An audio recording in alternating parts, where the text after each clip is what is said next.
La peinture du roi, la perfection est un mythe, acceptez les défauts. Pourquoi sommes-nous si obsédés par l'idée de perfection? Que cherchons-nous vraiment à atteindre en effaçant nos imperfections, en nous efforçant de répondre à des normes irréalistes? Aujourd'hui, je vais vous raconter une histoire intemporelle, une histoire qui nous rappelle que la perfection est une illusion. Et peut-être qu'en écoutant cette histoire, vous verrez vos défauts sous un tout nouvel angle. Dans l'Inde impériale, l'empereur Akbar, un souverain célèbre pour son intelligence et sa sagesse, a un jour mis à l'épreuve les talents de 16 artistes. La leçon qu'il en tira cette journée-là est toujours aussi puissante et pertinente des siècles plus tard. L'histoire commence dans la cour du grand Akbar. Le roi, curieux et aimant mettre à l'épreuve l'esprit de ceux qui l'entouraient, lança un défi simple mais exigeant: peignez mon portrait parfait. Un portrait parfait? Pour les artistes réunis, ce jour-là, cela semblait d'abord une tâche exaltante. Mais bientôt, le poids du défi devint clair. Les artistes hésitèrent, car Akbar, malgré toute sa grandeur, avait des imperfections visibles. Oserait-il peindre ces défauts? Comment représenter un empereur de manière honnête sans offenser sa majesté? Les premières tentatives furent décevantes. Certains artistes embellirent les traits d'Akbar pour masquer tout ce qui pourrait être perçu comme une faiblesse. Mais au final, ces toiles semblaient peu authentiques. Elles manquaient de vie. La perfection recherchée semblait impossible à capturer. C'est alors qu'un artiste astucieux fit quelque chose d'inattendu. Au lieu de fuir les défauts d'Akbar, il les intégra dans l'histoire qu'il voulait raconter à travers le portrait. Il peignit l'empereur en pleine action, concentré sur une chasse. Dans cette scène vivante, Akbar était représenté tenant un arc, un œil fermé pour viser et une main cachée derrière l'arme. Chaque détail était intentionnel. L'œil fermé pour viser faisait allusion à une faiblesse, mais la manière dont il était inclus dégageait force et maîtrise. La main cachée diminuait l'accent sur un autre défaut, sans le nier. Quand Akbar vit le tableau, son visage s'illumina d'un sourire. Il reconnut immédiatement le génie de l'artiste. Ce portrait, bien qu'honnête, ne diminuait pas le pouvoir ou la grandeur du roi. Au contraire, il l'humanisait et le sublimait. Cette histoire contient une grande leçon de vie. La morale est aussi simple qu'essentielle. La perfection n'existe pas. Ce que nous percevons comme des imperfections ne sont pas des obstacles, mais des opportunités. Combien d'entre nous passent leur vie à cacher leurs défauts, à porter des masques pour paraître parfaits aux yeux des autres? Cette quête d'une perfection inatteignable est une source de stress, de déception et parfois même de honte.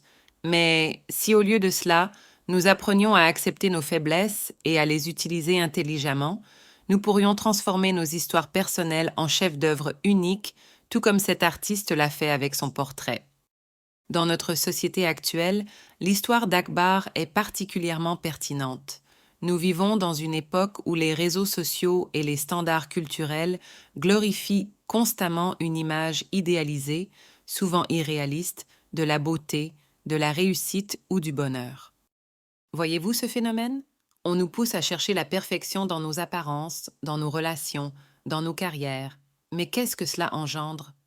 Un sentiment de ne jamais être assez bien, une angoisse perpétuelle face à nos défauts, nos échecs, nos limites. Le tableau d'Akbar nous rappelle que les imperfections ne sont pas une condamnation. Elles enrichissent nos histoires. Quand nous embrassons nos défauts, nous déclarons que nous sommes assez, que nos particularités sont importantes et que nos faiblesses peuvent devenir nos forces. Revenons à l'artiste d'Akbar. Il n'a pas ignoré les défauts du roi, mais il les a présentés sous un nouveau jour. De la même manière, nous avons tous le pouvoir de changer la perspective à travers laquelle nous voyons nos propres imperfections. C'est une question de narration. Ce que vous considérez aujourd'hui comme un défaut pourrait bien être votre plus grande force si vous choisissez de le raconter différemment. Par exemple, The rest of the scene would continue from here. Vous êtes timide? Peut-être que cette sensibilité vous donne une empathie rare. Vous avez connu l'échec? C'est peut-être grâce à ces leçons que vous avez développé une résilience exceptionnelle. Chaque faiblesse peut être un tremplin vers quelque chose de plus grand. Ce n'est pas la perfection qui impressionne ou inspire, c'est la capacité de transformer nos peurs et nos faiblesses en preuves de courage, d'authenticité et de croissance. Être authentique, c'est la plus grande forme de liberté que l'on puisse s'autoriser. Vous ne pouvez pas vous améliorer si vous fuyez constamment vos imperfections. Accepter vos défauts est le premier pas vers la vraie transformation. L'acceptation des défauts ne signifie pas s'arrêter là. Cela signifie les reconnaître, les respecter et les utiliser pour mieux avancer.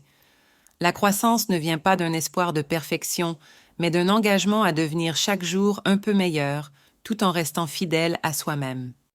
Alors, à ce moment précis, je vous invite à réfléchir. Quels sont ces défauts que vous avez cachés, ces parties de vous-même que vous avez toujours jugées? Pouvez-vous, pour un instant, les voir sous un autre angle? Quels aspects de votre personnalité ou de votre parcours, CS, faiblesses, pourraient-elles enrichir? Rappelez-vous que chaque grande œuvre d'art a ses textures, ses imperfections et ses ombres. Celles-ci ne diminuent pas leur beauté, elles la renforcent. L'histoire de la peinture du roi Akbar nous montre que la perfection est un mensonge que nous nous faisons à nous-mêmes. Nos défauts, loin d'être des malédictions, sont des chapitres essentiels de nos histoires. Lorsque nous apprenons à les accepter, nous découvrons une vérité libératrice. Nous n'avons pas besoin d'être parfaits pour être grands. Alors, la prochaine fois que vous vous regarderez, au lieu de chercher à gommer des imperfections, souvenez-vous de ces mots. C'est dans vos défauts que se trouve votre force. Ce sont eux qui vous rendent unique, authentique, humain. La perfection est un mythe, mais accepter vos imperfections vous permettra de peindre le chef-d'œuvre de votre vie.